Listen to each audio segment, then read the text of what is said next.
Bismillahirrahmanirrahim. Assalamualaikum warahmatullahi wabarakatuh.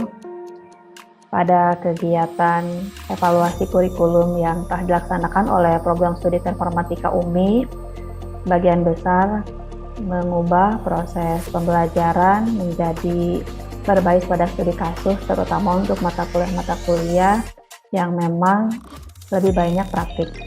Tujuan dari perubahan metode pembelajaran ini berbasis pada studi kasus ataupun proyek pada dasarnya adalah untuk lebih meningkatkan pengalaman real mahasiswa dalam mengimplementasikan keilmuan yang telah didapatkan pada program studi berdasarkan pada penyelesaian permasalahan nyata yang ada di lingkungan Universitas Muda Sukabumi maupun yang ada di luar yang berkaitan dengan bidang-bidang teknik informatika.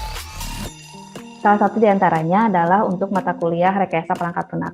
Mata kuliah rekayasa perangkat lunak mulai dari RPS terbaru tahun akademik 2021-2022 telah dirancang dengan metode pembelajaran blended learning, yaitu metode luring dan daring, dan juga salah satu bagian untuk evaluasi kegiatan mahasiswanya dilaksanakan melalui proses studi kasus. Adapun kegiatan studi kasus ataupun proyek pembelajaran berbasis pada proyek disesuaikan dengan capaian mata kuliah dari setiap mata kuliah. Di antaranya untuk mata kuliah RPA sendiri, capaian mata kuliah yang dituju adalah pertama, mahasiswa mampu menganalisis, melakukan analisis dan juga spesifikasi kebutuhan perangkat lunak sesuai dengan permasalahan yang ada di lapangan, baik dari perangkat lunak yang sudah ada maupun yang belum ada yang dibangun dari awal. Yang kedua, mahasiswa mampu melaksanakan perancangan perangkat lunak baik secara terstruktur maupun objek berdasarkan hasil analisis dan mendokumentasikannya sesuai dengan dokumen perancangan kurikulum. Yang selanjutnya, mahasiswa mampu mengimplementasikan hasil rancangan menggunakan bahasa pemrograman tertentu baik itu secara menyeluruh maupun sebagian dari awal maupun berdasarkan pengembangan dari aplikasi yang sudah ada. Yang selanjutnya, capaian mata kuliah adalah mahasiswa mampu melaksanakan pengujian perangkat lunak sesuai dengan hasil coding dengan menggunakan metode tertentu dan mendokumentasikannya dalam dokumen pengujian. Selain itu juga, mahasiswa kami mengharapkan dapat memiliki kemampuan soft skill, diantaranya adalah mahasiswa dapat bekerja dalam tim dan menjalankan tanggung jawab sesuai dengan tugasnya, dan mahasiswa mampu menyusun laporan akhir secara komprehensif serta mempresentasikan hasil kerjanya sesuai dengan kasus yang diteliti. Adapun untuk kegiatan pembelajaran berbasis pada studi kasus ataupun proyek, alur yang dilaksanakan adalah yang pertama, dilaksanakan proses pendalaman materi atau konsep yang berkaitan dengan mata kuliah selama beberapa pertemuan sehingga mahasiswa telah memahami apa yang akan dilaksanakan ataupun bagaimana proses pengimplementasian dari konsep yang ada. Yang kedua, pembentukan kelompok mahasiswa dalam proses pembelajaran berbasis pada kasus atau proyek dibentuk berdasarkan kelompok-kelompok kecil yang dapat melaksanakan pekerjaan bersama pada satu kasus tertentu. Yang ketiga, penugasan proyek. Penugasan proyek ataupun studi kasus ini pelaksanaannya yang pertama perencanaan proyek dan time schedule, yang kedua pengumpulan data, informasi, teori, bahan, dan alat lainnya, yang selanjutnya pengajuan konsep, desain gagasan solusi, dan diskusi serta evaluasi serta perumusan hasil kerja. Lalu mahasiswa menyusun laporan, mempresentasikan produk, dan nanti akan dilaksanakan proses penilaian beserta feedback. Dengan model pembelajaran seperti ini diharapkan mahasiswa selain memahami konsep dari mata kuliah di program studi informatika juga dapat secara langsung menyelesaikan permasalahan yang benar-benar real ada di lingkungannya yang berkaitan dengan teknik informatika, dan di sini terutama yang berkaitan pada proses pengembangan perangkat lunak. Materi perkuliahan pada mata kuliah RPL untuk mendukung proses studi kasus dan juga pembelajaran berbasis pada proyek, yaitu yang tadi disampaikan adalah konsep RPL, mode pengembangan perangkat lunak, progres pada pengembangan perangkat lunak, metode analis dan perancangan, implementasi dan pengujian, serta evaluasi dan dokumentasi RPL. Semua materi ini telah disampaikan dari pertemuan 1 sampai ke pertemuan 7 sebelum tengah semester, dan setelah tengah semester sekarang dilaksanakan proses studi kasus ataupun proyek berdasarkan dari konsep-konsep yang sudah ada. Adapun proses studi kasus sendiri dilaksanakan dengan cara seperti ini, yaitu pertama, mahasiswa melakukan pengumpulan data berdasarkan tempat ataupun objek yang ditugaskan. Yang kedua, spesifikasi kebutuhan, melaksanakan spesifikasi kebutuhan perangkat lunak. Mahasiswa melaksanakan perancangan perangkat lunak dan menyusun laporan akhir serta presentasi. Untuk melaksanakan studi kasus ataupun proyek, mahasiswa dibagi menjadi beberapa kelompok. Yang pertama, ada 4 kelompok yang dibagi menjadi 4 kelompok. Yang pertama, untuk menganalisis sistem tracer studi. Yang kedua, menganalisis sistem e-complaint. Yang ketiga, melakukan analis dalam sistem audit mutu internal. Dan yang keempat, melakukan analis dalam sistem learning management system.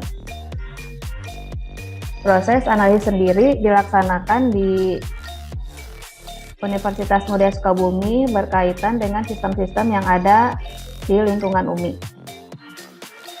UMI telah memiliki sistem yang komprehensif dalam mendukung proses pelaksanaan akademik maupun non-akademik. Di antaranya UMI memiliki website informasi yang bisa diakses melalui umi.ac.id. Selain itu juga UMI memiliki sistem informasi akademik, yaitu siak.umi.ac.id. Aplikasi-aplikasi yang dimiliki oleh UMI dijadikan salah satu target untuk proses studi kasus dan proyek independen mahasiswa dalam mata kuliah rekayasa perangkat lunak. Di antaranya tadi yang pertama adalah mahasiswa menganalisis tentang sistem LMS, yaitu Learning Management System yang ada di UMI. Diharapkan dari hasil analisis mahasiswa dapat lebih diketahui tentang kebutuhan-kebutuhan yang sebenarnya dibutuhkan oleh sivitas akademik dalam LMS di UMI dan menjadi saran perbaikan untuk UMI sendiri. Selain itu juga menjadi wadah mahasiswa untuk proses pembelajaran. Sistem yang kedua yang menjadi objek bagi mahasiswa dalam proses studi kasus adalah sistem audit mutu internal. Audit mutu internal UMI telah dilaksanakan secara daring sehingga dapat dilakukan proses identifikasi kebutuhan dan juga perancangan dari sistem yang ada. Yang ketiga adalah sistem Pusat Karir dan Alumni Universitas Muhammadiyah Sukabumi. Ini merupakan sistem yang disusun oleh bagian kemahasiswaan untuk proses tracer studi dan juga kegiatan-kegiatan kemahasiswaan. Dan yang keempat yang menjadi objek dari kasus penelitian yang dilaksanakan oleh mahasiswa adalah e-complaint.umi.ac.id. Pada e-complaint ini merupakan wadah yang dibuat oleh UMI dalam menampung saran ataupun komplain dari sivitas akademik di UMI, dari mahasiswa, dosen, dan yang lainnya juga dari pihak luar.